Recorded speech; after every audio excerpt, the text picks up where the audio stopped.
S'ils l'ont fait, pourquoi pas vous? Salut à toutes et tous, c'est Yacine Scali et bienvenue dans la tête d'un CEO, le podcast qui vous inspire à entreprendre. Depuis 5 ans, je vous propose de faire un petit tour dans la tête de un ou une entrepreneur chaque semaine pour justement s'inspirer de leur état d'esprit et de leur parcours. Mon objectif, il est hyper simple, c'est voir un maximum de personnes se lancer, entreprendre et miser sur elles. On sort une interview tous les lundis, donc n'hésitez pas à vous abonner dès maintenant. Et pour nous soutenir, ça vous prend 30 petites secondes. Je vous demande de nous laisser une note et un commentaire sur les plateformes d'écoute de votre choix. Encore une fois, un grand merci de nous écouter et n'oubliez pas, s'ils l'ont fait, pourquoi pas vous? Bonne écoute à toutes et tous. Les amis, avant de vous laisser entre les mains de notre nouvel invité, j'aimerais remercier notre partenaire. C'est Notion, le meilleur espace de travail boosté à l'IA. Notion, c'est déjà 100 millions d'utilisateurs conquis à travers le monde, dont 50% des startups passées par Y Combinator qui l'utilisent pour collaborer plus efficacement. Et évidemment, j'en fais partie déjà depuis plus de 5 ans, que ce soit pour planifier la production de mon podcast, pour collaborer avec mes équipes, mais aussi pour des projets perso. Bref, Notion, c'est l'outil de référence pour organiser votre vie au travail. Prise de notes et documentation interne, roadmap produit, suivi de tâches, création de bases de données type CRM et évidemment tout ceci en collaboration avec vos équipes. Alors que vous soyez entrepreneur ou en passe de le devenir, que vous soyez freelance ou même salarié, Notion sera votre meilleur ami au quotidien. Et ça tombe bien puisqu'aujourd'hui avec Notion, on vous propose 6 mois gratuits sur leur plan business Notion avec un accès illimité à l'IA Notion. Pour en profiter, ça se passe sur le lien que j'ai mis dans la description. Encore une fois, un grand merci à Notion de nous permettre de vous proposer cette interview qui, je l'espère, vous inspirera à entreprendre. Bonne écoute à toutes et tous. Salut à toutes et tous, c'est Yacine. Bienvenue dans ce nouvel épisode de Dans la tête d'un CEO. Ah là là, je savais pas quelle intro dire. J'allais dire aujourd'hui je suis avec un polyglotte. En vrai, est-ce qu'il est polyglotte? Est-ce que t'es polyglotte, Augustin? Ah écoute, je parle français et anglais. On peut dire c'est polyglotte. Allez, il y a le poly dedans. Bon, raconte. J'ai le plaisir en tout cas de recevoir le fondateur, cofondateur de Wiglot. Qu'est-ce que Wiglot? Wiglot, c'est une solution qui permet de traduire un site web. Putain, Gros, attends, excuse-moi. C'est très mal poli. Ma première question qui devrait être, c'est comment ça va, Augustin? ça va Dans très quel bien. mindset es-tu là? Écoute, ça va très bien. Je suis très content d'être avec toi aujourd'hui. Très heureux de participer à ce podcast. Écoute, pareillement, c'est bon pour les intros. Vas-y, raconte Wiglot en 2-3 mots ce que vous faites, et après fais-nous briller avec les beaux chiffres que vous avez. Alors, en 2-3 mots, ce qu'on fait, donc comme je te disais, c'est une solution qui permet de traduire un site. Donc ça veut dire quoi? Concrètement, quand un site web va nous ajouter, tu vas avoir un petit bouton de langue, et toi, en tant que visiteur, si tu vas sur le site, si tu veux passer de français à anglais, espagnol, arabe, ce que tu veux, et ce petit bouton, c'est nous qui le mettons, et la page traduite, c'est nous qui la proposons. On est invisible pour le visiteur, mais on est très utile pour le propriétaire du site ou le gestionnaire. Donc c'est du B2B. Ouais. Est-ce que c'est tech ou c'est humain ou c'est les deux pour traduire les sites? C'est tech. Et un peu humain. Il y a quand même mais un c'est petit check. l'utilisateur qui va lui-même pouvoir gérer cette traduction. Ça fait combien de temps que vous existez?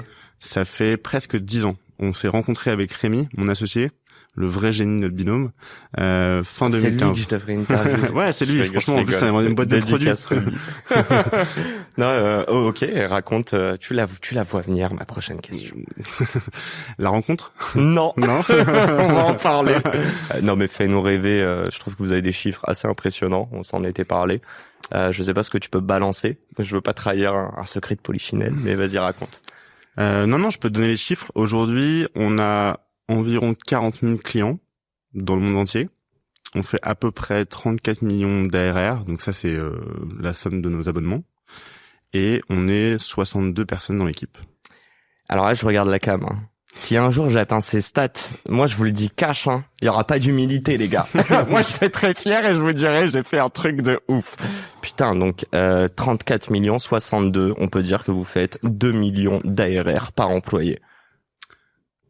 On fait non, 500 000 euros d'ARR. Ah ouais, c'est l'inverse. Bon, c'est pas grave, mais qui fait ça pour une boîte? Et vous avez levé un petit peu, mais pas tant que ça. Non, on a levé un petit peu en 2017. Donc on a créé Wiglot en 2016. Okay. Officiellement, on a levé un petit peu en 2017 avec Side Capital. Et ensuite, on a Partech qui est rentré aussi, qui a investi dans Weglot en 2022. Qui est ta ref en termes de boîte SaaS qui fait ça? Qui arrive à atteindre... Ma ref en boîte, en termes de boîte, nous on a une ref qu'on aime beaucoup, avec Rémi, c'est, je pense qu'on est Stripe. Stripe, c'est un espèce de modèle, petite boîte. En toute humilité, on a souvent essayé de se présenter comme on veut faire le Stripe de la traduction et du multilingue. Alors, on n'a pas la même taille, c'est pas la même sphère, hein, mais je pense que c'est une rêve qu'on aime bien. À la fois comme état d'esprit, comme réussite. Stripe, c'est Y Combinator, non? Je crois qu'ils ont fait Y Combinator, ouais, t'as raison. Vous avez Apply? Non, on n'a pas Apply. Pourquoi vous avez pas Apply? On n'a pas Applied parce que quand on s'est rencontré avec Rémi, en fait, lui, il sortait d'une première aventure entrepreneuriale qu'il a faite avec un ami d'enfance, Alexis. Ils avaient fait un mix entre, on va dire, Le Bon Coin et Google Maps. Tu pouvais voir sur une app autour de toi qui est-ce qui vendait ou achetait des choses. Ok. Et pendant cette aventure-là, ils ont fait 2 incubateurs accélérateurs. Je crois qu'ils ont fait le Microsoft Accelerator et ils avaient aussi fait partie de The Family. Ok. Good old times. Et la conclusion, c'était un peu de se dire, ça peut aider un peu, mais pas forcément besoin. Mais à la fin, c'est peut-être c'est un peu du défocus et c'est du temps que tu mets pas dans ce qui est essentiel. Ça veut dire avoir des clients, avoir des utilisateurs et prendre leur retour et faire évoluer le produit. Mais tu vois, moi je pensais à un truc, c'est le fait de vouloir avoir une boîte internationale. Là, pour le coup, c'est un peu le cas. J'imagine, vu la nature de votre produit. YC, c'est pas le meilleur vecteur pour aller choper et être connu à l'international. On a beau dire ce qu'on veut sur The Family, même à l'époque. Je sais pas si The Family est connu en Silicon Valley. Alors, je te parle même pas de dans d'autres pays, mais... Non, c'est pas la même, je pense que c'est pas la même, c'est sûr que c'est pas la même notoriété, tu vois. C'est pas le même reach. Ça aurait pu vous aider en soi, mais c'était pas un enjeu à l'époque. Je pense qu'on s'est même pas posé la question, en fait. Okay. Nous, on s'est plutôt dit, comment est-ce qu'on fait pour avoir des users? Et ensuite, comment est-ce qu'on transforme ces utilisateurs en clients? Et il se trouve que notre première un peu traction commerciale, on l'a trouvé dans un channel qui était un canal de distribution qui était assez international dès le début. Le site était en anglais tout de suite. Donc, naturellement, dès le début, on avait des premiers clients qui étaient pas en France. Et aussi en France, mais pas que.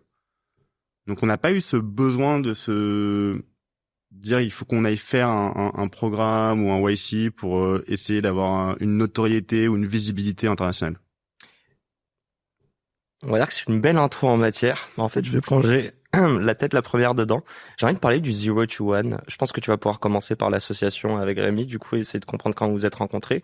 Mais j'aimerais bien, tu vois, qu'on essaie de se positionner vis-à-vis de personnes, genre moi, ou genre nos auditeurs et auditrices, qui sont à l'aube de monter une boîte. Tu vois, une des questions que j'allais te dire, c'est limite, est-ce que tu penses que vouloir apply dans des incubateurs quand t'es en train de monter ton produit et que tu l'as pas encore vendu, est-ce que limite c'est un défocus, tu vois, en termes d'enjeux pour ta boîte? Mais tu vas nous distiller tes petits conseils. Raconte un petit peu le 0 to 1 il y a 10 ans. Ouais, attends, c'est en toute humilité, hein, parce que déjà, moi, j'ai eu les conseils sont faits pour moi, je peux raconter aussi, ce qui a fonctionné pour nous. Ah là là, quelle humilité. Mais non, mais c'est la réalité. Je prétends pas avoir toute la science, toutes les connaissances. En fait, non, ce qui est intéressant, je pense, c'est que avant de rencontrer Rémi, j'ai commencé aussi à essayer de travailler sur des petits projets de mon côté pour des idées. Et j'essayais, et à cette époque-là, je parlais avec un copain, Edouard, qui avait monté une première boîte, qu'il avait vendue à Hired. Hired, à l'époque, c'était les solutions de recrutement tech. Et il avait monté Brezio. Il avait monté, pardon. Braze.io. Ok. Et donc j'étais un peu à lui parler pour avoir des conseils un peu sur et il me disait, tu te concentres que sur une chose, tu vas le plus vite possible vers l'utilisateur, vers le client, il y a que ça qui compte. Un seul produit ou multi-produit par exemple à ce moment-là? Pour qui? Peu importe, là je te parle en termes de reco. Quand tu es en train de monter une boîte et que tu as un produit, il doit répondre à un seul besoin, à un persona type. Quand tu es en train de dire ça, que tu dois focus sur essayer de vendre à quelqu'un. Ouais, à ce moment-là, je pense que tu es en train d'essayer de chercher une forme de rencontre entre ce que tu proposes et un problème que tu essaies de résoudre. Et ça marche s'il y a une bonne tension, s'il y a de la demande. Et donc, je pense que tant que ça marche pas, soit tu es vraiment convaincu que le problème à résoudre, il est important et que tu peut-être pas la bonne approche, soit faut peut-être tester d'autres problèmes dans lesquels tu es peut-être meilleur pour essayer de trouver une solution.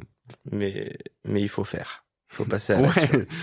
Raconte, je t'ai un peu interrompu, mais sur non, Blaze, mais du c'est ça. coup. Et je pense que j'essaie de me mettre dans cet état d'esprit. Et je pense que ça c'est là où ça a encore plus accéléré, c'est quand j'ai rencontré Rémi et que déjà bon, lui avait l'idée de Weglot, elle vient de lui. C'est à nouveau dans cette première expérience qu'il a faite, qu'il a fait face à différents problèmes, dont traduire une application web. Et c'est comme ça qu'est venue la frustration Donc il a rencontré vraiment, il a vécu le problème, quoi. Ah, il a vécu le problème. Et la façon dont il m'a présenté à la fois l'expérience de ce problème qu'il a vécu et la vision qu'il avait de la manière de le résoudre, j'ai trouvé ça, j'étais enchanté et assez enthousiaste par sa vision des choses. Il a lâché Braze pour se focus sur. Alors pardon, du coup ça c'est Braze, c'est un autre truc, Braze. c'était un copain d'école. Ok. Et non, il avait arrêté cette première boîte qui s'appelait Spotters. Et il s'est posé la question, il lui restait à peu près 1 an de chômage, est-ce que je repars dans un job ou est-ce que je retente une aventure? Et là, il m'a contacté. Et là, et là, il s'est dit, je retente une aventure. Okay. Et il a commencé de son côté, solo. Et en même temps, il était ouvert à des rencontres de personnes ou de profils complémentaires. Et on s'est rencontrés par quelqu'un de The Family avec qui j'avais fait un stage et qui bossait là-bas et qui m'a dit est-ce que t'intéresse de rencontrer quelqu'un d'un profil complémentaire. Pareil côté Rémi, on a dit oui, on a pris un café ensemble, on s'est raconté un peu où est-ce qu'on en était et ce qu'on faisait. Et à la sortie de ça, j'ai dit ok, je suis hyper enthousiasmé par ce que tu fais, je sais pas dev, comment je peux t'aider et essayer d'apporter de la valeur. Et là, on a 6 mois, on n'a pas de boîte, on a déposé aucun statut, rien du tout. La seule chose qui compte, c'est essayer d'avoir des utilisateurs. J'ai 50 000 questions et avant qu'on rentre d'un point de vue business, quand t'as envie de monter un business, mais là on va parler d'humain. Ouais. C'est pas une science exacte, le fit. Non. C'est quoi les quelques variables et est-ce que tu peux dire que t'associer avec lui, c'était que de l'émotionnel, c'était du gut feeling, il y avait rien de rationnel dedans? Bon, en tout cas, moi, j'ai jamais fait une scorecard en me disant il y a 1 point là, 0 là, etc. C'est pas du recrutement. Non, je pense que c'était... je pense qu'il y avait pas mal d'émotionnel et intuitif, mais j'ai l'impression qu'assez rapidement, on a vu chez l'un et chez l'autre qu'on avait des fonctionnements qui étaient quand même à peu près... Enfin, il y avait des similarités. Sur l'ambition, sur la manière d'aborder les choses, sur un côté assez rationnel quand même. Ok. Avec aussi des tempéraments qui sont plutôt, je pense, calmes. Les deux? Ouais. Donc pas si complémentaires, plutôt au final les mêmes. Peut-être sur son aspect caractériel, mais dans les compétences et dans peut-être le champ d'action, pour le coup, lui, il a vraiment la compétence tech, mais pas que. Il a aussi un très bon sens business, ce que moi, j'avais pas du tout, pour le coup. Pourquoi lui a voulu s'associer avec toi dans ce cas-là? Si c'était lui, monsieur technique. C'est une bonne question. C'est à lui qu'il faut la poser. Non, mais en vrai. Non, en vrai. S'il parlait de toi demain et qu'il dirait, moi, je suis fan de mon associé Augustin, il me permet de quoi? Tu vois, qu'est-ce qu'il a? Je pense que il savait qu'il voulait pas faire une boîte solo. Parce que tout seul, c'est quand même, en tout cas à cette époque-là, aujourd'hui ça peut peut-être changer un peu, mais tout seul, je pense que c'est difficile de faire face à toutes les incertitudes, au-delà de pouvoir décupler un peu la force de frappe. Ouais. T'as aussi le niveau d'incertitude, l'énergie, l'enthousiasme qu'il faut avoir, et si t'es seul à le porter, il y a des gens qui arrivent très bien. Je suis admiratif d'ailleurs de ceux qui arrivent. Je pense que pour lui et pour moi, on avait plutôt comme idée de pas être seul dans nos aventures entrepreneuriales.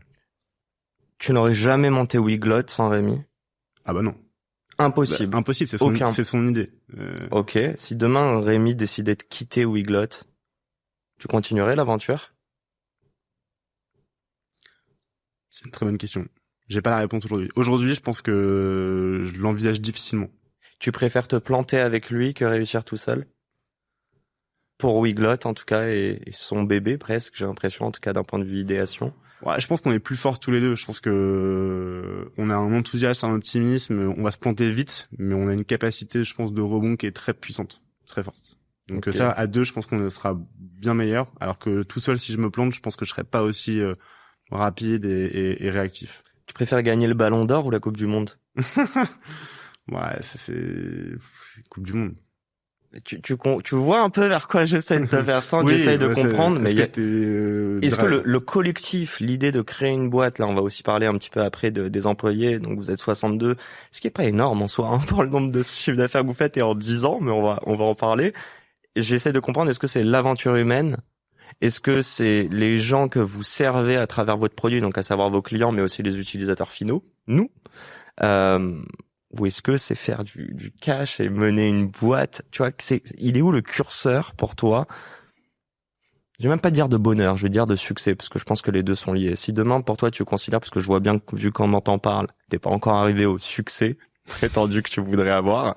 Si t'as ce succès et qu'il y a plus Rémi dans l'équation, c'est pas un succès pour toi? Ça dépend dans de la configuration dans laquelle il est plus là. Si c'est désiré et souhaité et que j'en continue seul parce qu'on l'un et l'autre on préfère que ce soit comme ça, pourquoi pas. Mais je pense que j'aurais beaucoup moins de plaisir et je parle juste de plaisir, genre juste de tous les jours, de ce que tu fais, de ton travail, de ce que tu arrives à ou pas accomplir. À le faire avec lui. Je te fais un peu chier dans tout ça, mais concrètement, juste y penser, tu sens que ça te fait chier d'envisager l'idée qui se barre? Ouais, je pense. Ouais, hein, c'est un truc. J'aimerais savoir une chose. Il y a 10 ans, vous êtes rencontrés, vous vous connaissiez pas ou très peu? Non. Ouais, même pas, en vrai. Pas. Déjà, premièrement, est-ce que tu recommanderais à des gens de s'associer avec quelqu'un qu'ils ne connaissent pas versus avec quelqu'un qu'ils connaissent? Parce que je pense qu'il y a pas, c'est pas noir ou blanc, hein, mais c'est deux biais et on va en parler, mais elle ressemble à quoi la relation aujourd'hui, tu vois, 10 ans plus tard? Écoute, je pense que est-ce que t'as intérêt à t'associer avec quelqu'un que tu connais ou que tu connais pas? Bon, il y a pas une seule réponse possible. Ce qui est sûr, c'est que quand tu connais pas, tu pars avec zéro biais émotionnel ou tu vois ou affectif de ta relation d'avant. Donc si c'est familial ou si c'est amical, au moins il y a pas ça dans l'équation. T'as pas peur Ce qu'il y a en plus potentiellement, c'est la confiance, peut-être qu'il y a un cran supérieur. Après la confiance, tu la construis assez vite quand même. Et je pense que c'est aussi une des choses qui fait la force de notre association, c'est qu'on se fait énormément confiance l'un et l'autre. Tu peux dire que qu'il y a eu des tests au début? Et c'est comme ça dans n'importe quelle relation. Je pense que les tests, ils ont été faits de manière très pratique en fait. Ok, tu t'occupes de ça et en fait il revient. On avance. Est-ce que tu apportes de la valeur? Est-ce que tu fais des choses? Est-ce que dans le tous les jours, on a plaisir à bosser ensemble? Est-ce qu'on continue de bosser ensemble? En fait, ce test, il s'est un peu fait pendant ces 6 mois où on n'avait pas de boîte sans soi. Les premiers euros de chiffre d'affaires, on les a touchés sur le compte de Rémi. Le compte Stripe, il était sur le compte de Rémi personnel. Et je pense que le test, il vient plutôt de là, tu vois. C'est très pratique, pragmatique, quoi. C'est drôle parce que en plus tu parles d'argent et je crois que j'en parlais avec Ariel de Augment qui me disait mais en fait à partir du moment où où il y a 2 cartes, un seul compte, t'es obligé de faire confiance, quoi, parce que s'il veut, il vide le compte. Je voudrais savoir 10 ans plus tard. Ouais. Est-ce que vous êtes potes? C'est différent. C'est pas pote. C'est malgré qu'il y ait autant de parce que je pense qu'il y a de l'émotion dans tout ce que vous faites au quotidien. Ouais, je pense qu'il y a je pense que c'est encore autre chose. C'est pas mieux ou moins bien, c'est vraiment À quoi tu le comparais? Est-ce que tu as un référentiel dans ta vie en termes de relations ou est-ce que c'est très particulier? Non, je pense que c'est très particulier.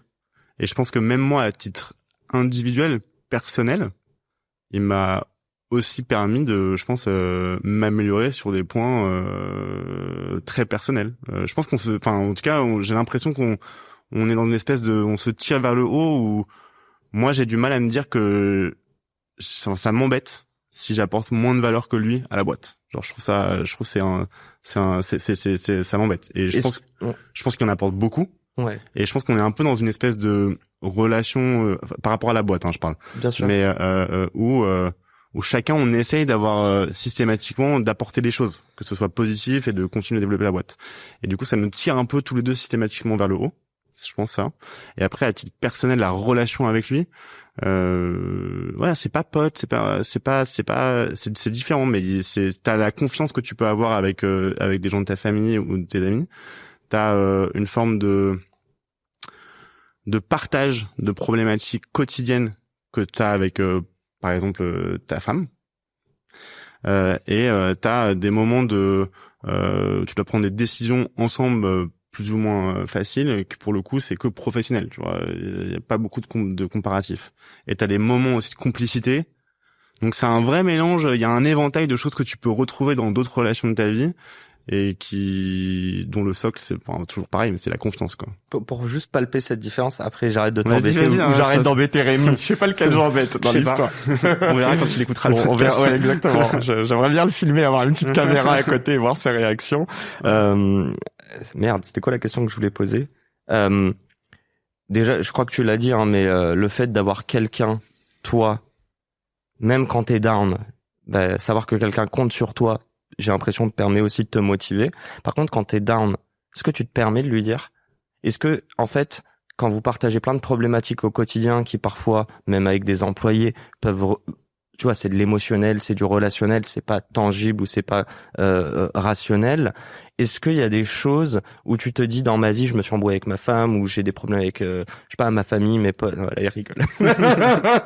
Non, il ne s'embrouille pas avec sa femme. En gros, est-ce que tu t'octroies de lui parler de ça parce que tu considères que c'est un prisme qu'il doit aborder aujourd'hui, parce que t'es pas très bien concrètement, et parce que un truc qu'il pourra te dire aujourd'hui, ben tu vas mal le recevoir, alors que si ça avait été la veille, tu l'aurais très bien reçu parce qu'il y avait pas cette variable. Elle est où la limite avec le perso dans tout ça?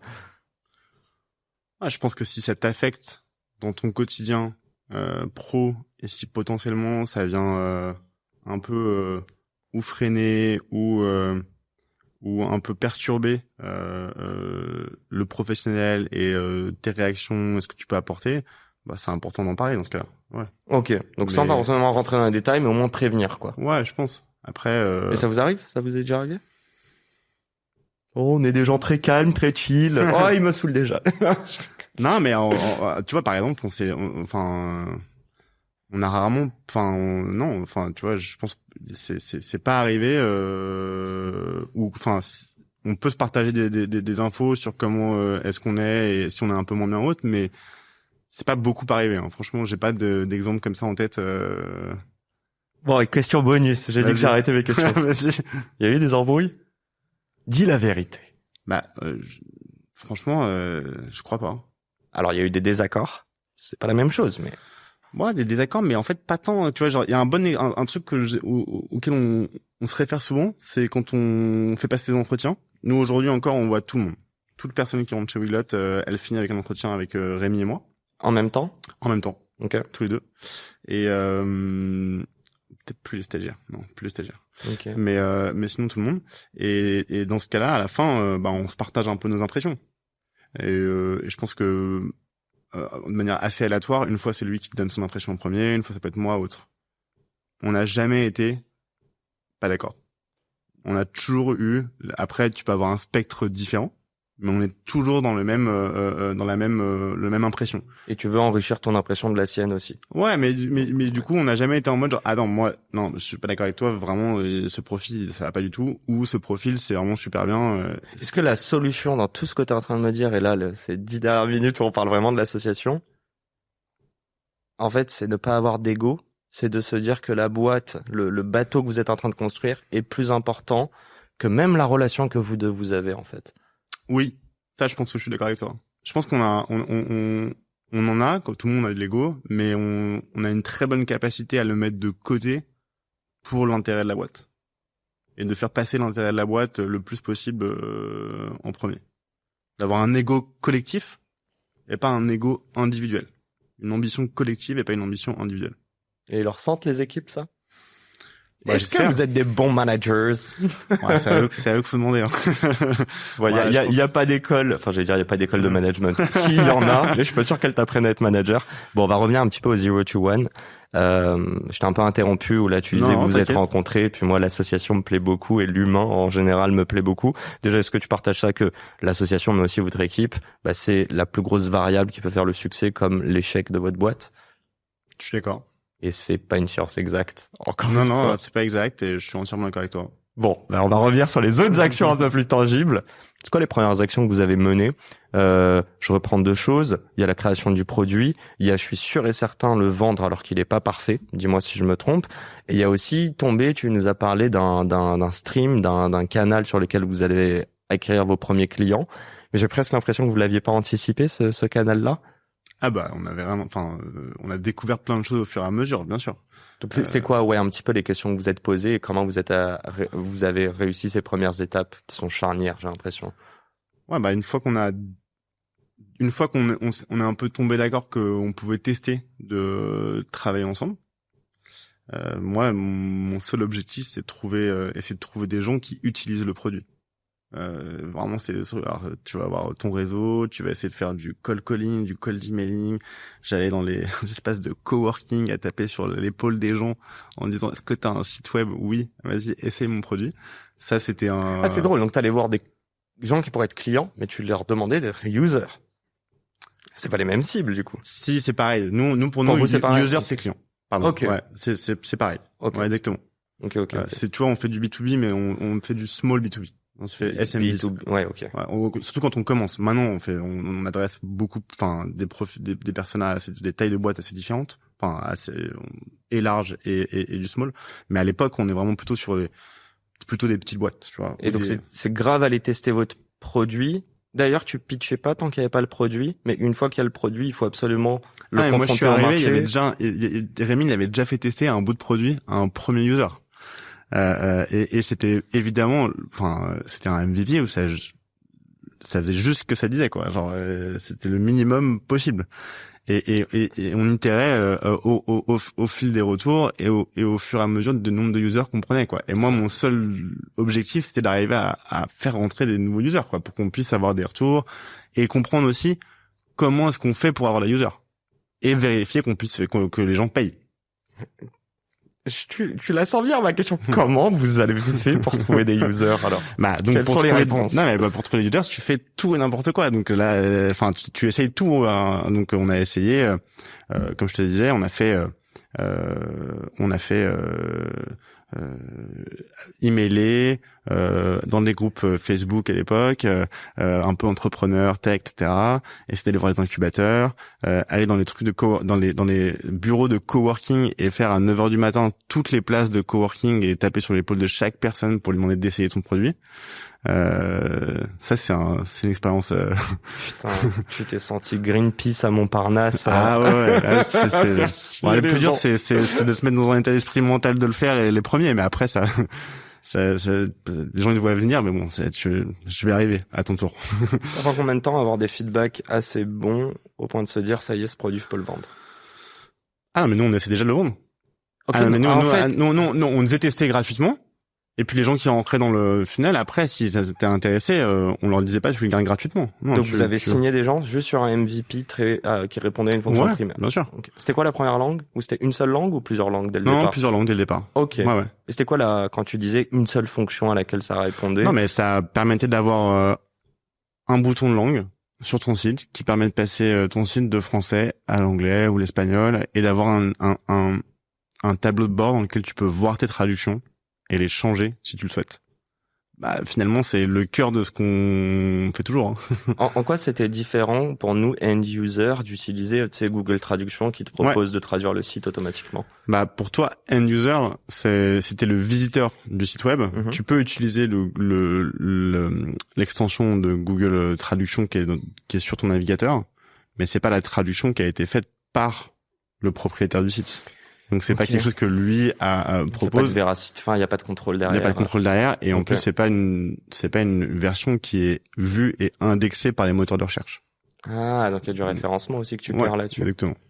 D'accord. Ah, putain, on va toucher à plein de choses. Attends, mini question, c'est quoi l'enjeu? C'est bête ce que je vais dire, mais c'est quoi l'enjeu pour vos clients de devoir traduire leur site? Et j'ai l'impression que c'est implicite et logique, mais tu vois, le SEO, je l'avais pas forcément en compte. Ouais, le SEO, simplement pour avoir des nouveaux canaux d'acquisition, essayer d'arriver à attirer du trafic qui est pas son trafic en langue originale. C'est aujourd'hui, en 2025, on doit être, et déjà il y a 10 ans, mais on doit être très local quand on s'adresse à des pays, même si on est une boîte internationale.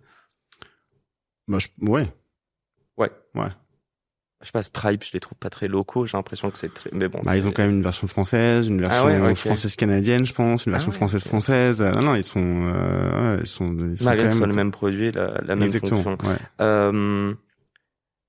Il y a un déclic. Il y a un moment où, pendant ces phases d'itération au début, même si vous arrivez à vendre et que vous enrichissez le produit, vous l'améliorez, il y a un moment où vous dites, on doit aller prouver notre product market fit et donc là essayer de vendre que ce produit à ce persona type qu'on a identifié et être sûr qu'il y a un vrai besoin marché auquel on répond. Je pense que le déclic, c'est quand on parlait à ces potentiels utilisateurs et clients, beaucoup nous ont dit non mais c'est très bien, mais en fait comment tu fais pour mettre ça dans mon site WordPress? T'as un plugin? Et okay. bon, on te dit ça une fois. Moi, je connaissais pas WordPress, mais Rémi non plus.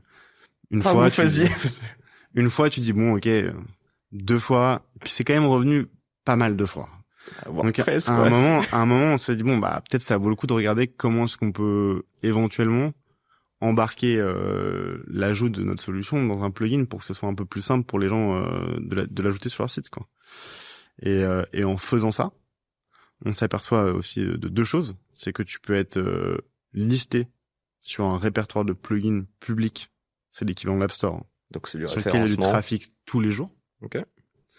Et en plus, ça nous permettait d'avoir une solution qui était meilleure pour le SEO. Dans le fonctionnement de WordPress, passer par un plugin.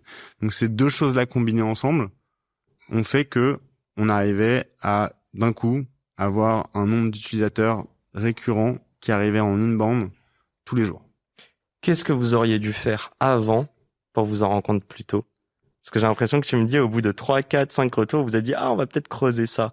Vous avez pas fait de customer research au tout début? Donc vous avez pas posé ces questions un peu plus basiques de tout simplement où est-ce qu'est host ton site? Si, on les posait, mais au fur et à mesure, avec chaque nouvel utilisateur avec qui on parlait, tu vois. Donc on avait quelqu'un qui avait un PrestaShop, on essayait de lui demander ok comment tu t'as fait pour l'ajouter. Donc on sentait quand même qu'il y a un truc qui se dessinait un peu sur qui dépendait de la manière dont tu créais ton site. Donc okay. À l'époque c'était le début non, c'est déjà pas mal avancé, mais il y avait les CMS et donc on sentait qu'il y avait quelque chose qui pouvait être intéressant pour nous. Et je pense qu'après avec le volume de retour, on s'est dit ok, en fait a priori il y a une part de marché importante de WordPress. Et donc, ça vaut le coup de mettre un peu d'effort. Je pense qu'on essayait aussi de pas diluer ou pas défocus l'effort, surtout sur la partie tech et produit, pour essayer d'être le plus laser sur ce qui, a priori, a le plus de chances de valider qu'on trouve des users et on fait payer. On arrive au product market fit ou pas? Tu considères après cette phase de WordPress? Oui. Ouais. Bah là, on se focus pendant 6 mois. On fait que ce plugin WordPress. Okay. Et pour le coup, on passe dans un mode où on est plus en mode support. Okay. Où il faut gérer un volume de support important tous les jours. Pourquoi c'est important le support? Dédicace à un ancien invité dont on en a parlé là, il y a 2-3 semaines, mais ouais, dis-moi. C'est indispensable. C'est pour plein de raisons. C'est une source inépuisable de feedback et de retour, de compréhension des frustrations et aussi des choses qui sont valorisées par tes utilisateurs. Et je pense qu'à la fin, c'est je sais pas si tu as déjà été confronté à des problématiques de support, mais l'expérience que t'as, elle est aussi liée au support à partir du moment où tu les contactes. En plus, tu fais l'effort de les contacter. Donc je pense il y a un aspect sales, satisfaire ton client, mais aussi un aspect feedback, aspect produit, aspect sales et aspect expérience globale. Et nous, ça, dès le départ, bon, déjà, on fait le support tous les deux parce que c'est un bon problème, c'est génial. On a plein de retours directement tous les jours. Et aussi, on comprend que l'expérience globale, on peut essayer de la valoriser avec les avis clients. Et c'est aussi un bon outil pour nous pour arriver à avoir des bonnes notes. Et c'est un truc qu'on a travaillé dès le début et qui est aujourd'hui encore ultra important pour nous. Donc c'est quoi le NPS de Weglot? Alors NPS, je sais pas, mais nous on est plutôt en nombre d'étoiles, tu vois, sur G2, Trustpilot, ça. Et aujourd'hui, Trustpilot, je pense, je vais pas dire une bêtise, mais on doit avoir plus de 2000 ou reviews dessus et on est à 4,9, tu vois. Est-ce que vous demandez à la fin de chaque ticket support ouvert de laisser un feedback, ou est-ce que tu vois que parce que vous répondez à leurs besoins et ce de manière positive, ils ont envie de dire. Alors, on sait pas automatique. Ok. On va plutôt dire soit ceux qui vont d'eux-mêmes être positifs, eux, tout de suite, on va les solliciter. Ou quand on sent que la situation, elle est plutôt positive sans qu'ils l'aient exprimé, on va quand même leur demander. Okay. Mais si ça se passe pas très bien, ça arrive. Tu vas pas demander une review. Non, mais je sais, mais moi je voulais voir, est-ce que tu vois un client un peu satisfait, et j'ai un peu ce sentiment là que quand tu fais plaisir à quelqu'un ou qu'il est satisfait, il va te le rendre fois 1000. tu vois. Ouais. Un peu ce truc-là, et je pense que ça peut être plein de choses. Un prof avec son élève, on connaît tous un prof qui nous a rendu passionnés pour une matière. L'année d'après, on a détesté, donc on se dit ah ouais, c'était vraiment dû au prof. Et je pense qu'il y a un peu ça avec les clients. Je voulais juste un peu wrap up et faire une petite conclusion là-dessus, et je veux qu'on la travaille ensemble, mais c'est quoi les key learnings sur ce 0 to 1? C'est quoi, je reviens un petit peu à s'il y a des gens qui nous écoutent, mais allez, c'est quoi les 3-5 commandements que tu te donnerais si demain tu remontais une boîte un peu pareil? Les commandements. Ben moi, je pense que je vais te dire des choses qu'on m'a dites et que ce qui est très difficile, c'est que tu peux les entendre. Mais entre les entendre et les appliquer, c'est difficile. Je pense que tu as besoin de faire tes erreurs pour te rendre compte des choses. Donc, je pense que les commandements, ça sert pas à grand chose. Je pense qu'en revanche, il faut vite faire. C'est juste dans la méthode. C'est juste faire, c'est tester. Et se rendre compte très vite, de ça marche ou ça marche pas, et c'est ok de faire des erreurs ou de pas appliquer les conseils. En revanche, faut être dans l'action permanente. Qu'est-ce que vous avez chié? Qu'est-ce qu'on a chié? Y a pas eu de galère avec Weglot en 10 ans? Franchement, ça a été une progression. On a eu des moments un peu de doute, tu vois. C'était plutôt. En fait, comme je te disais, on a commencé cette première traction un peu commerciale, ce product market fit, ça se passe quand même pas mal avec WordPress. Ouais. Donc après, on se dit, ok, donc il faut faire. On a toujours quand même en tête cette envie d'avoir un produit qui soit universel, pas forcément lié à une seule techno. Donc on dit, on va le dupliquer sur une autre techno. Donc on fait Shopify. On choisit une techno dans laquelle il y a une marketplace, donc il y a des apps. Donc il y a un peu ce même mécanisme de pouvoir trouver ses premiers utilisateurs. Bien sûr. On fait ça fonctionne plutôt bien, même très bien. Et après on dit vas-y, on continue. Ouvrons. Donc du coup on fait 2 erreurs. On fait une erreur juste après. On dit faisons la même chose sur les frameworks de langage de développement web. Donc en gros, quand tu utilises du PHP, tu vas utiliser par exemple un framework qui s'appelle Symfony. Okay. Et Symfony, ils ont un peu une sorte de pas des plugins, ça s'appelle des bundles. Tu fais des bundles pour faire des fonctionnalités dans Symfony. Donc, faisons un bundle qui soit Symfony qui permet de traduire. Okay, et faisons-le sur chacun des langages. Et ça a pas du tout fonctionné. Ouais, ça prend beaucoup de temps. Ça a pris un peu de temps parce qu'on a quand même choisi 2-3 pour essayer d'en lancer en parallèle et de voir si ça allait prendre. Et en fait, à la fois, il y a eu pas vraiment d'adhérence utilisation. Et en plus, c'était long à maintenir et sortir. En fait, à la fin, même si ça avait fonctionné, on se retrouve peut-être avec genre 50 versions de ton un peu d'intégration. Mais elles sont toutes différentes, tout à maintenir en même temps. Ouais, je veux dire à mettre à jour continuellement pour qu'il n'y ait pas de friction. Ouais, donc finalement, tant mieux que ça n'avait pas vraiment fonctionné. Ça prend combien de temps avant de te rendre compte que ça fonctionne pas? Ah, ça nous a pris, je dirais 2 mois et demi. 2 mois et demi, 3 mois. Ouais. J'attendais le 6 mois et j'allais dire, non. T'aurais pu le réduire. En fait, 2 mois et demi, 3 mois, c'est au quotidien. T'essaies de chercher des exactement. signaux. Okay. Mais ce qui était un peu, la première expérience qui était un peu nouvelle pour nous, c'est qu'on avait recruté quelqu'un pour ça. Ah, okay. Et donc du coup on a mis fin après ils comprenaient aussi mais c'était pas forcément hyper tu te sens pas hyper bien d'avoir fait venir quelqu'un pour quelque chose, ça fonctionne pas et du coup faut c'est un échec. Ouais, c'est un peu un échec, mais c'est aussi un apprentissage. Je pense que tu fais venir les gens quand tu sais et que t'as un peu un niveau d'incertitude qui est suffisamment bas quoi. Alors, il faut un peu tester les choses soi-même avant de faire venir des gens pour le développer peut-être. Ah, c'est peut-être ça l'échec, c'est que vous avez pas essayé de le faire aussi un petit peu plus en interne avant de. En gros, vous avez c'est pas un vrai échec, c'est un learning en fait. Ça c'est très bien. En fait, nous je fais titi c'est le mot en français échec, mais je suis sûr qu'aux US jamais ils diraient un échec. C'est très bien. Et en 2 mois et demi, on a appris ça et ça nous a permis de nous focaliser principalement sur avoir une approche qui soit beaucoup plus dédiée non pas à des personnes dev ou très techniques, mais plutôt à des personnes qui sont marketing, produits, communication, qui ont une culture un peu web, mais qui n'ont pas forcément des compétences techniques très profondes. Et ça c'est vraiment ça on l'avait déjà un peu, mais ça a scellé un peu la vision de on fait un produit qui doit être extrêmement simple à utiliser. On va parler de la team. Mais juste avant, parce que c'est une très bonne intro, mais je vais en parler juste de l'international. Je sais que c'est la fonction de votre produit même que de devoir le traduire dans plein de langues, mais je sais aussi qu'il y a beaucoup de fonds de VC, notamment il y a 10 ans, qui vous disaient « Hey, validez votre marché en France, local, et ensuite aller voir à l'international. Est-ce que tu t'es confronté à ça? Je me rends pas compte quand est-ce que vous avez levé par rapport au stade de maturité de la boîte.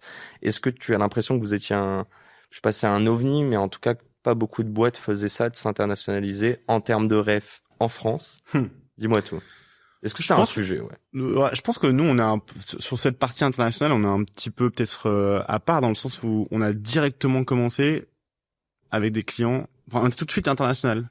Je pense que après la première année, on avait déjà des clients dans plus de 50 ou 60 pays, tu vois. Ça, c'est via WordPress, par exemple, ouais, ou exactement. du Shopify aussi. Ouais, exactement. Okay. C'est ça. C'est exactement ça. Et cette strat, on s'est pas dit il faut être international. On s'est dit, okay. on a quand même commencé, le site était qu'en anglais, donc okay. Ça oui. Mais on s'est quand même dit, on s'est adressé tout de suite à des plateformes qui elles-mêmes avaient des utilisateurs et des audiences qui étaient internationales. Donc on a juste on s'est adossé à des plateformes qui elles étaient internationales et donc on l'était aussi naturellement on acquérait des utilisateurs internationaux. C'est un non-sujet ce que tu me dis, c'était juste logique à l'instant T, mais il n'y avait pas de commandement à la VC qui te disent voilà comment monter une boîte. Non, il n'y avait pas de commandement, mais c'est aussi parce que ça s'y prête bien pour notre produit. On n'a pas de contraintes réglementaires, on n'a pas de problématique. Si t'es une banque, tu peux pas te lancer dans tous les pays en même temps, ça marche pas. Nous, pour le coup, notre marché, notre sous-jacent, il s'y prête bien. Il y a pas beaucoup de contraintes, il y a pas de juridique, il y a pas de livraison de biens. C'est, tu vois, c'est vraiment ça s'y prête très bien. Et c'est vrai que aujourd'hui. Je pense cette année on a fait un peu un gros effort de branding sur essayer de montrer un peu plus la marque Weglot, notamment en France. Avec Blaise Matuidi.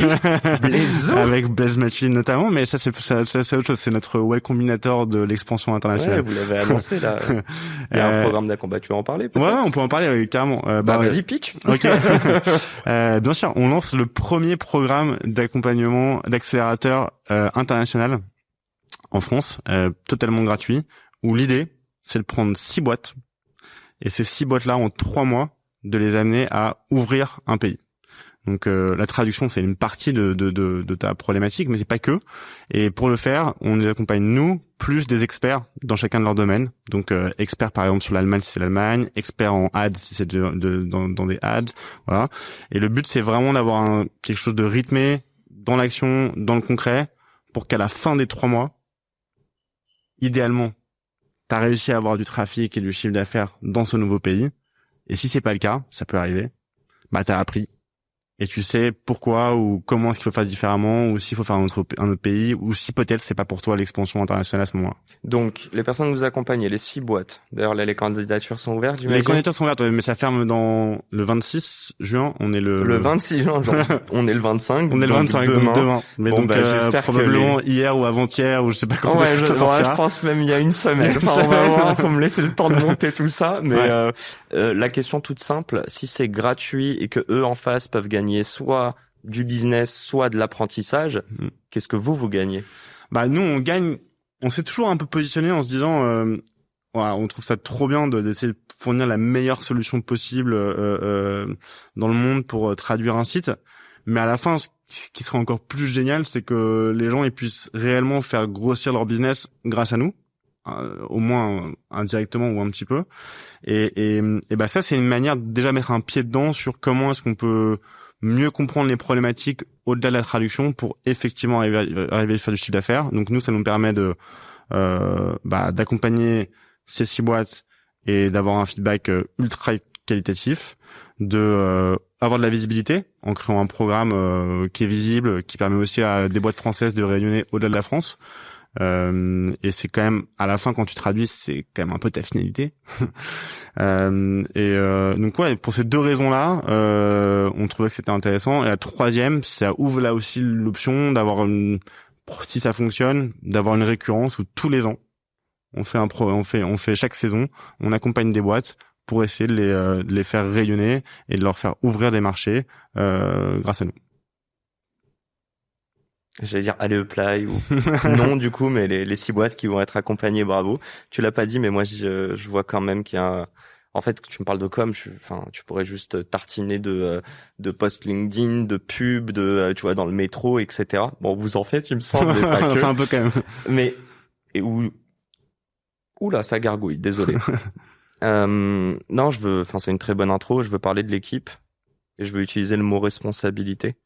Vous êtes des employeurs, vous avez créé une boîte from scratch et pour autant, il y a des gens qui vous rejoignent, il y en a qui quittent leur job, il y en a qui commencent leur carrière chez vous. C'est quoi la responsabilité que tu as en tant que manager, en tant qu'employeur? J'adore ce mot. C'est une référence à François Damiens. Mais bref. Et non, l'autre question dedans, c'est même pas une question. Enfin, si, c'est une question, mais pourquoi vous donnez de l'equity à tous les employés? Peut-être pas les stagiaires, mais les autres. Il y a plein de questions. Responsabilité, et je pense qu'elle est liée, que quand t'as une responsabilité que tu veux les engager, j'ai l'impression que l'une des carottes, c'est aussi qu'ils fassent partie du projet. Bien sûr. Responsabilité, je pense que c'est le moyen pour avoir de l'impact dans ce que tu fais. Je pense que on essaie de trouver des gens, c'est pas trouver des gens, on propose des opportunités de nous rejoindre. Et le job, c'est d'essayer d'avoir de l'impact dans ton équipe ou à l'échelle de Weglot. Et à l'échelle de Weglot du coup, en étant responsable de ton expertise ou de l'expertise que tu vas développer. Typiquement, un exemple, c'est si on parle du programme Blaise Matuidi, qui est pas un programme Blaise Matuidi, parrainé par Blaise Matuidi, qui donc ce programme d'accélération internationale, c'est une super idée de Elodie, qui il nous a rejoint il y a quelques mois. Coucou Elodie. et voilà, elle s'est dit il y a peut-être une opportunité de faire un programme d'accélération internationale. Ah, en plus, on peut peut-être avoir une personnalité qui le parraine. En plus, ça peut peut-être ouvrir des options pour avoir une communauté derrière de boîtes intéressées pour aller à l'international à la recherche de conseils et de tips. Donc en fait, elle est venue avec l'idée, l'envie de la réaliser et c'était ça elle est responsable de cette partie-là. Ça se passe franchement, je suis admiratif du temps de la rapidité avec laquelle elle l'a mis sur pied et jusqu'à présent on a plus de 300 candidatures et c'est bien parti pour être un beau succès. Donc ça c'est la responsabilité, je pense. C'est d'essayer d'offrir l'opportunité d'avoir de l'impact et de la responsabilité au sein de l'équipe. Et tu vois que c'est une demande de tes employés d'avoir de l'equity plutôt qu'un plus gros salaire? Je pense qu'il y a pas, c'est pas l'un ou l'autre. Je pense que nous, on avait plutôt une philosophie de se dire les deux. On vous paye bien et on vous file des parts. Je pense pas on paye pas du tout bien ou beaucoup plus que le marché. On doit être dans le marché. Mais c'est important pour nous que chacun puisse avoir aussi une partie de la valeur qui participe à créer. Et la BSPCE, l'equity, en tout cas en l'occurrence les BSPCE, c'est un bon outil pour ça. Et ça permet d'aligner les intérêts de l'équipe, quoi. Dernière question là-dessus, mais qui est vraie. Un employeur, c'est quoi son rôle en fait? Quand je reviens sur la responsabilité, est-ce qu'il est business? Est-ce qu'il est sur la carrière pro? Faire grandir les gens? Est-ce qu'il est aussi participer au bonheur des personnes, étant donné qu'ils passent une bonne partie de leur journée dans ta boîte? Qu'est-ce que t'en penses là-dessus? Ouais, c'est une très bonne question. Ah, ça veut dire qu'il a pas la réponse. Non, j'ai pas la réponse. C'est quoi sa responsabilité? Je pense que t'as l'occasion d'offrir un référentiel avec... chaque entreprise a un peu son système de fonctionnement avec ses valeurs, ses règles et autres. Donc, en tant qu'employeur, c'est en tout cas, nous, en tant qu'employeur, je peux parler que nous, on essaie de fournir un cadre dans lequel les gens sont heureux de venir au boulot. Donc le bonheur, je pense, ça y contribue, et qui trouvent une forme de bonheur à travers leur travail et dans leur mission, mais aussi dans le cadre dans lequel ils évoluent. Je pense que ça c'est important, et c'est un peu de notre responsabilité. Et après, c'est aussi lié au fait qu'on soit founder, mais il y a aussi un côté tu parles de responsabilité vis-à-vis de l'équipe. Ouais, c'est ça, hein, c'est vis-à-vis de... Ouais. Responsabilité humaine. Je parle pas de la responsabilité de faire en sorte que Weglot perdure. Je pense que celle-là, elle est implicite, tu vois. Ouais, je pense qu'il faut arriver à trouver le bon curseur entre un environnement qui favorise le bien-être, être dans les meilleures conditions pour que eux puissent exprimer progresser, leur exprimer leur expertise, voilà, se développer individuellement et au sein de leur équipe. Donc ouais, je pense qu'il y a cette responsabilité-là. Ouais. Et c'est un kiff pour toi d'avoir cet impact auprès d'eux? C'est une fierté, par exemple, d'avoir 62 personnes en interne? Je sais pas si le nombre c'est une fierté. Peut-être pas le nombre, mais ces 62 là en tout cas. Ouais, je pense que d'avoir un projet commun auquel on essaye de tous participer et on y croit tous et d'avoir un enthousiasme partagé, c'est une fierté quoi. D'arriver à motiver, d'être tous motivés, moi aussi par des projets. Par exemple là, on a un gros chantier avec un gros enjeu de comment est-ce qu'on va intégrer la Gen AI dans notre produit, ce qui est quand même assez, enfin, on peut être touché par ça. Donc du coup, c'est intéressant de voir comment tout le monde se motive et veut participer à la création de cette nouvelle étape, quoi. Donc ça, je trouve ça assez, la fierté, c'est plutôt de se dire, on arrive tous ensemble à regarder dans la même direction, à mettre notre énergie au service de nouveaux challenges, quoi. Et dédicace à Rémi, parce que c'est son idée, on va pas oublier. Tu parles d'IA, je veux juste savoir, et je veux peut-être te poser aussi une double question dedans qui est pas forcément liée. Est-ce que tu peux me refaire juste une mini chronologie en 10 ans? Juste comprendre, très souvent, on prend du temps à passer le premier million de chiffre d'affaires, et passer de 1 à 2 prend beaucoup moins de temps. Donc je veux savoir si toi tu l'as ressenti ça, et je veux aussi savoir l'IA, rapidement, mais ça va révolutionner votre business, la manière dont vous approchez la traduction et votre produit? Donc deux questions. Bonne question, ouais. J'allais dire, à la base, je le vois se gratter sa tête quand je parle d'humain. Je me dis, faut que je vais arrêter de le faire chier, mais en fait... Non, mais tu me fais pas chier, hein. Pas du tout. J'espère que tu vas pas quitter ce podcast. Ça m'est jamais arrivé pour le moment. J'espère que je te donne pas l'impression que je vais quitter ce podcast en cours. Non, dans 10 ans, un petit retour en arrière sur 10 ans, ouais, on a commencé en 2015, on s'est rencontré avec Rémi. On a créé la boîte officiellement début 2016, donc on aura les 10 ans l'année prochaine. Okay. Quand on était en 2017, début 2017, on devait faire à peu près, je dirais 150 000 de ARR à l'époque. Ouais, donc 10K d'MRR, quoi. Ouais, exactement. Okay. Et avec ça, on se rémunère. Clairement pas. Pas encore, en tout cas. Si, écoute, à ce moment-là, on se payait, Rémi et moi, le minimum possible, quoi. Ouais. Ah, vous avez pas le chômage, du coup. Moi, je l'avais pas. Rémi l'avait jusqu'à une certaine date, quoi. Ouais, 1 an ou 2. Ok. Ouais. Ensuite, le premier million d'ARR, je vais, grosso modo, hein. Ouais, grosso modo, j'ai l'impression que c'est de mémoire dans 2018. Donc ok, 2 ans plus tard, non même pas 1 an plus tard au final. Ouais, ou 2019. Attends, vous aurez fait x10 en 1 an? Non, j'ai peut-être une bêtise, donc ça fait 83 000 euros de MR. Ouais, on doit être en 2019, il me semble. Okay. Ensuite, on va parler du 10 millions d'ARR, je pense que c'est pas mal, c'est fin 2021. Donc en 2 ans. Fois 10. Donc ça devait être 2018, donc 2020, ouais, 2021, 10 millions. Attends, c'est ouf. Tu passes de, on va dire, allez, grosso modo, 150K à 1 million, tu prends 2-3 ans, et tu prends à peu près cette même période pour refaire fois 10 de 1 à 10.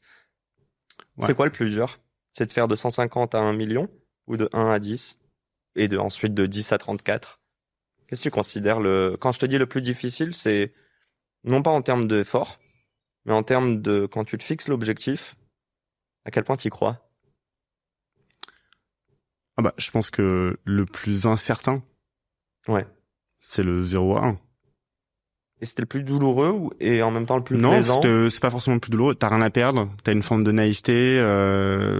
T'es à la découverte, l'exploration. Non, je pense que tu fais des montagnes russes tous les jours. Mais je dirais pas qu'en termes d'effort personnel, c'est forcément plus. Ça m'a coûté plus. Et après, je pense que passer de 1 à 10, c'est moins incertain, okay. Mais c'est difficile.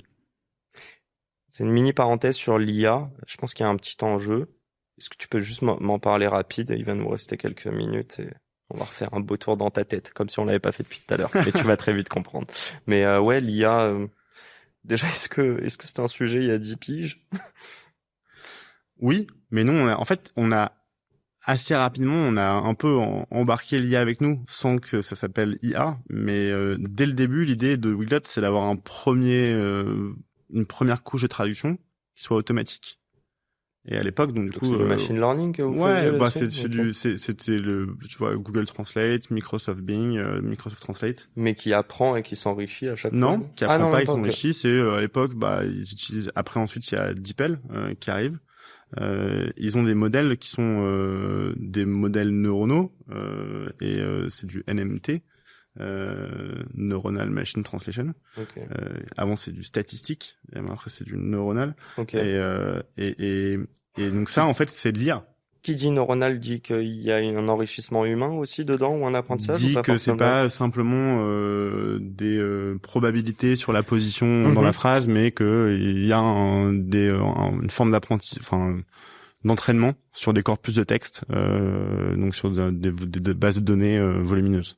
Et cette Gen AI aujourd'hui, elle vous aide. C'est pas de la Gen AI du coup à l'époque. Non, mais aujourd'hui du coup, l'évolution de l'IA, c'est plutôt du. En fait, est-ce que c'est sur de la trad et votre produit même, ou est-ce que c'est plutôt en sous-marin des process en interne qui vous permettent d'être beaucoup plus efficace? C'est à 3 niveaux. C'est sur la trad, on veut l'intégrer. Donc l'idée c'est de pouvoir mettre à disposition. En fait, là où la Gen AI on trouve qu'est meilleure, enfin c'est pas nous, c'est les users. On a fait des tests avec eux. C'est que quand tu donnes du contexte à la Gen AI, elle est très forte pour te proposer des traductions qui sont bonnes pour ton audience. Si tu veux une audience qui est par exemple B2C, informelle, non technique, en précisant que toi tu travailles dans telle industrie, ça va être vraiment très très pertinent et de très bonne qualité. Et en plus ça peut apprendre avec les différents éléments que tu vas peut-être lui fournir ensuite pour faire des modifications. Okay. Donc ça permet d'avoir vraiment une traduction de la qualité où a priori elle est meilleure.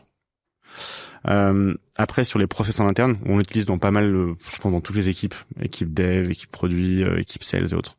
Et ensuite en canal de distribution, c'est le troisième volet. Aujourd'hui, je crois que tu as à peu près 1 milliard de recherches par jour qui sont faites maintenant via les LLM sur les 13 milliards, les 13 je crois avec Google.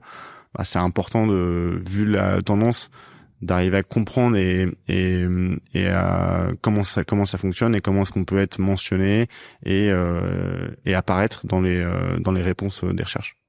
Donc là, je vais te poser quelques questions un peu en rafale. Ok. On va voir si tu peux répondre aussi rapidement. Que qui? Que le débit que je vais te donner en termes de questions. C'est pas mal de sujets qu'on a un petit peu abordés et justement, je voulais un peu rentrer dessus, mais là, je vais reprendre l'IA du coup. Est-ce que tu as une boîte tech en 2025 et que tu utilises pas la Gen AI même en interne? Tu vas mourir selon toi? Ça va être compliqué en tout cas. Ok. Maintenant, je repars un petit peu plus sur l'entrepreneuriat. Je viens d'une famille, il me semble, où il y a eu pas mal d'entrepreneurs dans ton environnement. Ouais, différentes typologies. Des médecins libéraux, des gens qui ont créé des journaux, ouais. Est-ce que sans ces personnes qui t'ont montré que c'est possible, sans ce référentiel que t'as eu peut-être plus jeune, t'aurais monté une boîte ou t'aurais envie de monter une boîte, tu penses? Je pense que ça a participé à avoir un modèle de possible de l'entrepreneur, entrepreneuse. Oui. Donc je pense que ça a participé au fait que je me suis dit que c'était possible et que c'était potentiellement un truc qui m'intéresserait. Malgré voir ces gens le faire, certains réussir et d'autres voir beaucoup de galères. Tu as aussi parlé de montagne russe tout à l'heure, mais tu as utilisé un mot qui était la naïveté. Est-ce que la naïveté, c'est le moteur de la mise en action? Je parle d'entrepreneuriat, mais de manière globale. Est-ce que la naïveté, c'est le contraire d'avoir peur et d'être anxiogène vis-à-vis de quelque chose? Ça participe, hein. Je pense qu'il faut une forme d'insouciance et d'ignorance pour agir. Est-ce que lever des fonds avec des fonds d'investissement, c'est un vecteur de succès pour une start-up? Non. Est-ce que lever des fonds permet du coup de recruter du monde et que l'enjeu quand tu lèves des fonds, c'est de recruter un max de monde? Selon moi, non. Je sais bien, selon toi, non. Sinon, vous serez pas que 60. 62.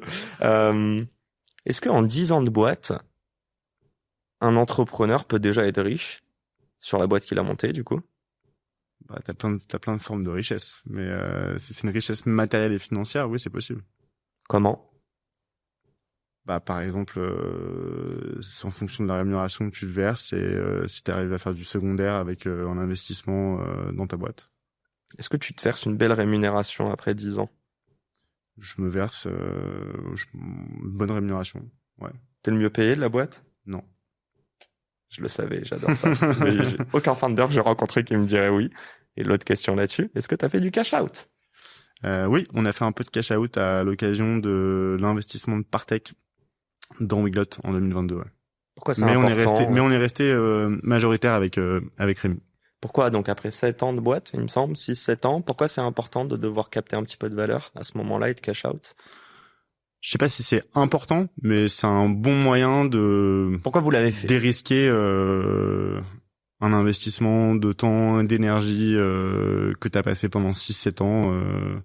Si t'as l'occasion de le faire tout en gardant un alignement, je pense. Enfin nous, ce qui était important pour nous, c'était de continuer d'être majoritaire et de pouvoir développer Weglot comme on espérait le faire et comme on le souhaitait, et en même temps arriver à éventuellement pouvoir dérisquer un peu et donc du coup faire un petit peu de cash out. Et il se trouve que ça s'est bien présenté avec l'arrivée de Partech, les conditions de marché de l'époque. 34 millions d'ARR. Ouais. Donc je pense qu'en 2022 vous en faisiez un petit peu moins. Est-ce qu'on peut dire que t'es millionnaire? Ah bah on peut dire que avec la participation que j'ai dans Weglot, oui, je suis millionnaire. Mais pas juste avec le cash out du coup. En cash plus equity, t'es millionnaire. En cash plus equity, je suis millionnaire. Est-ce que t'es riche du coup? Moi, je pense que la richesse, elle se résume pas au financier. Je pense que la richesse, c'est tous les jours. Est-ce que t'es heureux de faire ce que tu fais? Est-ce que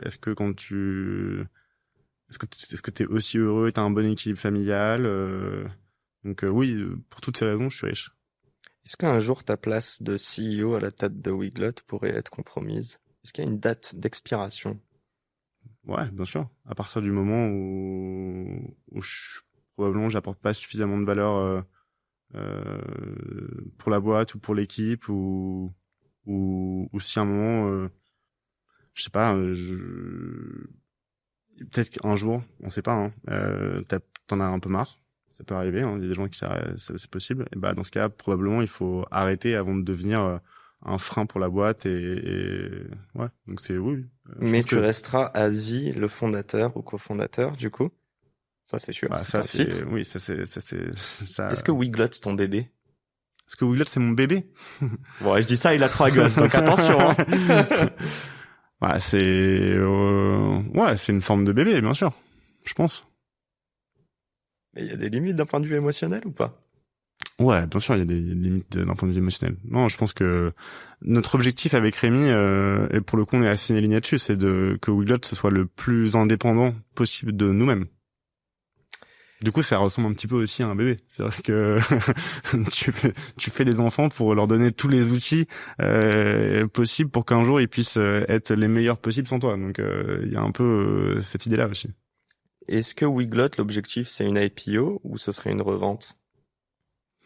C'est pas comme ça qu'on voit les choses. Je pense que notre objectif pour nous, c'est d'essayer de proposer vraiment la meilleure solution du marché aux problèmes de la traduction de sites et la traduction d'applications en général. Et là, à court terme, à 1-3 ans, c'est comment est-ce que on arrive à continuer de développer le produit pour aller dans cette direction. Et si tout se passe bien, je pense qu'on aura plusieurs scénarios possibles pour la suite pour Weglot, et on choisira en fonction de ce qui est le meilleur pour Weglot et l'équipe. Putain, qu'est-ce qu'il est fort. Il a pas voulu me répondre. Parce qu'en général, moi, je veux savoir c'est quoi. Mais bref, est-ce que si demain tu n'es plus à la tête de Weglot, tu signes un CDI ou tu remontes une boîte? Ah, c'est... Franchement, comme ça, je dirais plutôt je remonte une boîte, mais je pense qu'il faut jamais dire jamais. Mais plutôt remonte une boîte, ouais. Ok. C'est quoi le truc qui te fait le plus chier dans l'entrepreneuriat? Qui me fait le plus chier? On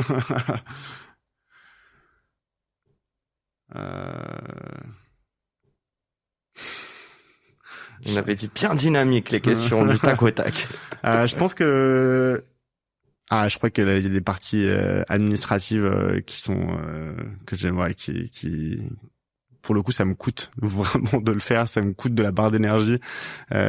Typiquement, faire des dossiers participer au dossier de crédit impôt recherche. Ça, c'est vraiment. Mais faut le faire. Mais ça te fait chier.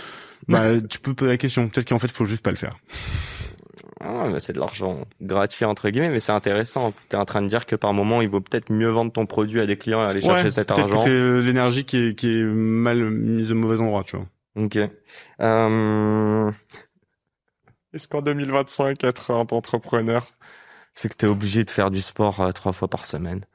Je fais du sport 3 fois par semaine. Ouais. Et je vous déteste, chers entrepreneurs. On est obligé en 2025 d'être l'homme parfait quand on entreprend.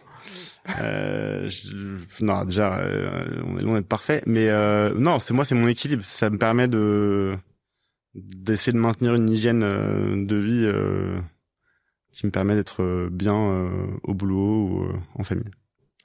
Je sais que l'entrepreneuriat occupe beaucoup de ton temps. Je pense que c'est une passion. Dis-moi si je me trompe. Est-ce que c'est une passion, l'entrepreneuriat, déjà, pour toi? Ouais, c'est une passion. Ouais. C'est quoi tes autres passions, du coup? Mes autres passions. J'espère qu'il y en a 3 petits déjà. Ouais, mais ça c'est plus qu'une passion. Ça c'est ma vie, quoi. J'ai failli le dire. Et je me suis dit, tu peux pas dire c'est ma vie sur un podcast. Ça fait vraiment trop cliché. Donc ne dis pas ça. Donc je vais quand même le dire. Du coup, c'est ma vie. Il y a autre chose. Tu me disais la cuisine, j'aime bien aussi. Okay. Alors, c'est pas une passion, non, mais j'aime bien cuisiner. Ouais. Et il y a une dernière question. On en a pas parlé. Est-ce que bosser 4 jours par semaine, ça rend les gens moins productifs en France? Écoute, c'est une très bonne question. C'est une question qu'on s'est posée avant de lancer le test de la semaine de 4 jours chez Weglot.